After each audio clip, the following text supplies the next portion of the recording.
बहुत बड़ा सबब है, बड़ा रीजन है कि हम बहुत कम ये देखते हैं कि मुझे क्या करना है। हमारे गौर फिक्र का, बहस व मुबाहसे का बड़ा मौजू ये होता है कि दूसरों को क्या करना है। आप दानिशवरों के से मिलिए तो वो 1 घंटा बहस करेंगे कि उलमा को क्या करना चाहिए, क्या उन्होंने नहीं किया, उनकी गलतियां क्या हैं।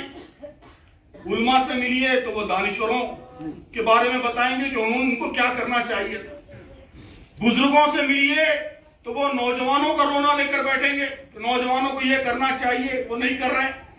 नौजवानों से मिलिए और बुजुर्गों का रोना लेकर बैठेंगे। तो हर एक ये ज्यादा सोचता है, ये ज्यादा गौर करता है कि दूसरों को क्या करना चाहिए, मिल्ली कायदीन को क्या करना चाहिए, जमातों को क्या करना चाहिए, सहाफियों को, अखबारात को क्या करना चाहिए, फलां को क्या करना चाहिए। हमारे गौर फिक्र में ये बात बहुत कम होती है कि मुझे क्या करना चाहिए। अगर हम सब ये तय कर लें कि हमारे गौर फिक्र में 80% पार्ट इस बात का होगा कि मुझे क्या करना चाहिए, ठीक है, हम दूसरों को भी मशवरा दें, वो 20% होगा कि 20% हम दूसरों के बारे में सोचेंगे कि मिल्ली जमातों को क्या करना चाहिए, उलमा इकराम को क्या करना चाहिए, और दानिशवरों को क्या करना चाहिए, और पॉलिटिकल लीडर्स को क्या करना चाहिए। लेकिन 80% हम इस बात पर सोचेंगे, इस बात पर बात करेंगे कि मुझे क्या करना चाहिए। अगर हम में से हर एक इस तरह सोचने लग जाए तो फिर खुद ब खुद तब्दीली का एक ताकतवर अमल शुरू होगा, एक्टिविटी शुरू होगी, पॉजिटिव सरगर्मी शुरू होगी। तो इसी तहरीक को इस उम्मत में बर्पा करने की जरूरत है। इस खिताब आम को हरकत अमल का पैगाम बनाइए, तब्दीली का जरिया बनाइए। यहां यह फैसला करके उठिए कि हम सोचेंगे और कुछ चीजें अपने जिम्मे ले लेंगे। छोटी चीजें आप तय कीजिए कि आइंदा 3 महीने में जो कुछ हो रहा है मुल्क में वो होता रहेगा, अल्लाह तबारक ताला बेहतर करेगा।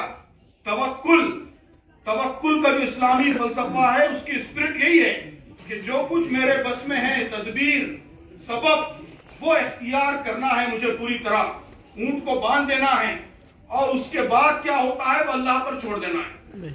जो मेरे बस में नहीं है वो अल्लाह के हवाले है, जो मेरे बस में है वो आखिरी कोशिश करना है। तो क्या हो रहा है, कैसी नफरतें फैल रही हैं, अल्लाह के हवाले कीजिए।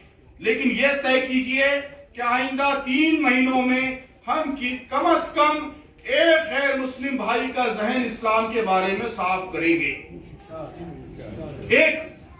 3 महीने में एक, कि जो नफरतें हैं उन नफरतों को दूर करेंगे, जो गलतफहमियां हैं उन गलतफहमियों को खत्म करेंगे, सही इस्लाम क्या है बताएंगे, मुसलमान किन बातों को लेकर खड़े हैं इस मुल्क में वो कम्युनिकेट करेंगे, एक गैर मुस्लिम का जहन साफ करेंगे।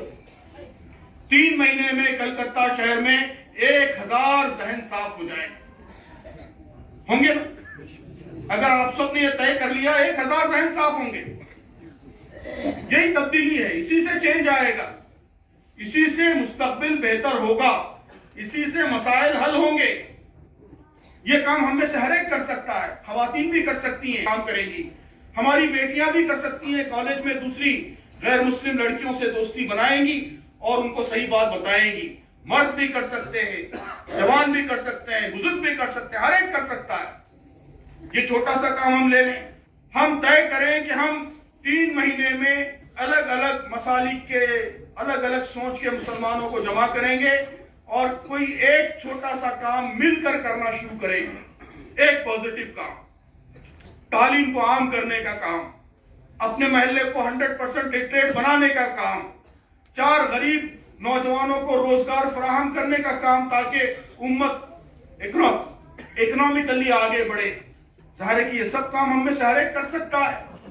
तो अपने जिम्मे छोटे छोटे काम लीजिए, 3 काम 4 काम, उसको कर गुजरिए, उसी से तब्दीली आएगी, उसी से ये मुल्क बदलेगा।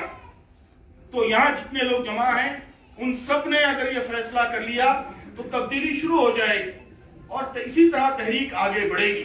तो मोहतरम बुजुर्गों और अजीज दोस्तों, मेरी गुफ्तगू का खुलासा यही है कि बेशक इस वक्त चैलेंजेस दरपेश हैं, लेकिन चैलेंजेस ही के साथ मौके, अपॉर्चुनिटीज वाबस्ता होती हैं। अल्लाह के खुशकिस्मत